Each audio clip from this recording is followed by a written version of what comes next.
का no line, direct free दर्शन। आरती time का आधा घंटा दर्शन हो जाए। मंदिर दर्शन जाने का पूजा जमा माला फूल नहीं लेना, आराम से दर्शन के लिए पैसे ऐसे उनके डाल दो। अच्छा आज क्या है? आज का शादी का एनिवर्सरी है। अच्छा एनिवर्सरी मंगलवार का। अच्छा ये मीनाक्षी टेम्पल का। मीनाक्षी मंदिर तो आज साल में एक बार आता है। एक घंटे बाद जाने का। अच्छा के बाद हम अंदर जाएंगे। अच्छा आधा घंटा दर्शन हो जाए। अच्छा तुम लकी है। थैंक तो यू। क्यों एक साल में एक बार शादी का आता है? शादी का एनिवर्सरी। अच्छा एनिवर्सरी से। तुम कौन सा स्टेट है? हम गुजरात। नरेंद्र मोदी। गुजरात नहीं बोलो, मोदी बोलो। मोदी तो अच्छा मोदी जी बोलो। अच्छा अच्छा ओके भैया। ओके ओके थैंक हम यू। मारवाड़ी दुकान का वर्किंग है। हम छोटा काम है, मारवाड़ी दुकान का वर्किंग है। हिंदी थोड़ा थोड़ा है। अच्छा ना। तुम लकी है। हमने आपको हमारे नहीं लिए नहीं भेजा। नहीं, ये मदुरई का देखने का पूरा छोटा छोटा मंदिर है। विष्णु ये साइड में साइड में। विष्णु मंदिर, कार्तिका मंदिर, महाराजा पैलेस, मारियம்மன் टेम्पल, गांधी म्यूजियम, ये छोटा छोटा वाला है। बढ़िया वाला यही है। अच्छा। आने का जाने का, उत्तर गेट जाने का, उत्तर गेट आने का। उत्तर गेट का अंदर में 1000 किलोमीटर।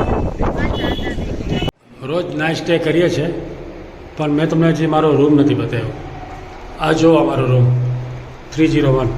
એક્સ્ટ્રા મેટ્રેસ તમે નાખી શકો કોઈ હોય તો.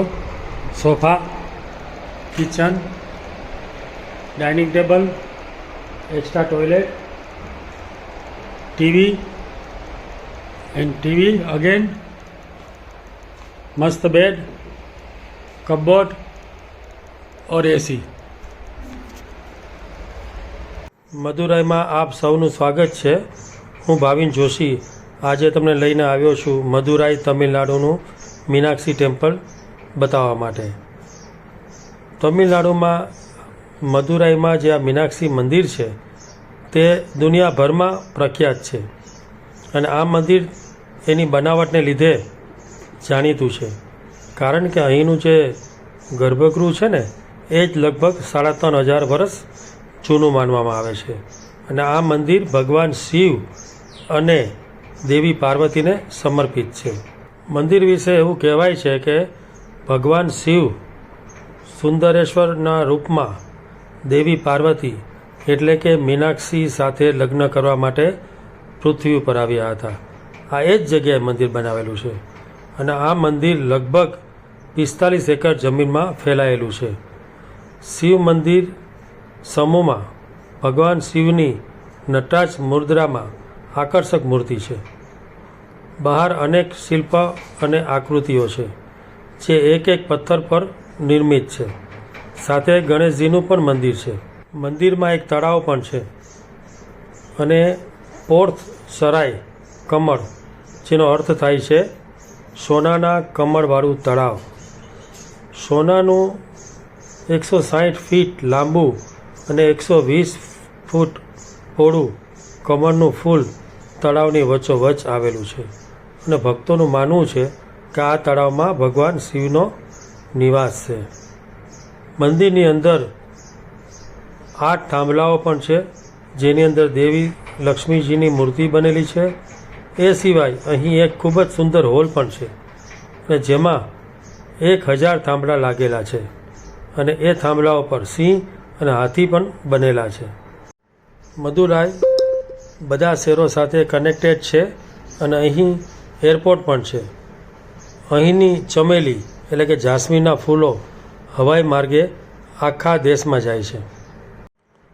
મંદિરમાં અંદર જવા માટે 4 મુખ્ય દરવાજા છે જે એકબીજા સાથે જોડાયેલા છે.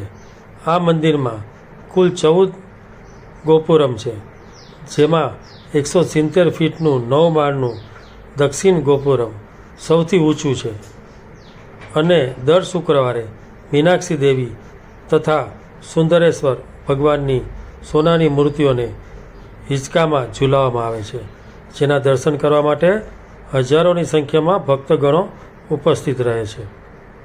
બીજી વસ્તુ તમારે એ વિચારવાનું છે તો અહીંયા જ્યુસની દુકાન છે કે 50ની લાઈન છે અને 100ની લાઈન છે અને ફ્રી લાઈન છે. તો એમાં પણ એક વસ્તુ છે કે એવું લખેલું નથી કે 50માં શું છે અને 100માં શું છે. બધાની લાઈન સાથે જ છે, પણ તમે જ્યારે અંદર જશો ત્યારે લખેલું હશે કે ફક્ત માતાજીના દર્શન કરવાના હોય તો 50 રૂપિયા અને માતાજી અને શિવજીના દર્શન કરવાના બંનેના હોય તો 100 રૂપિયા. 50માં કાં માતાજીની કાં શિવજી. ભાઈ આવું વસ્તુ લોકોને કેમ ખ્યાલ આવે અંદર જઈને? પહેલેથી ખ્યાલ આવે તો માણસ ટિકિટ લઈ લે ને, પરંતુ ના, અંદર ગયા ત્યારે શિવજીના દર્શનમાં લાઈન જ નથી, એટલે અમે લોકો ફ્રી લાઈનમાં ગયા અને ફટાફટ દર્શન થઈ ગયા. તો આ વસ્તુ પર દોસ્તો તમે ખાસ ધ્યાનમાં રાખજો કે ખરેખર અહીંયા શું શું ચાલી રહ્યું છે મદુરાઈમાં. મિત્રો, આ છે મીનાક્ષી ટેમ્પલ મદુરાઈનું, જેની મેં તમને પૂરતી માહિતી આપવાની ટ્રાય કરી છે. તમે કંઈ વધારે જાણતા હોય તો લાઈક કરજો, શેર કરજો, કોમેન્ટ કરજો. Thank you.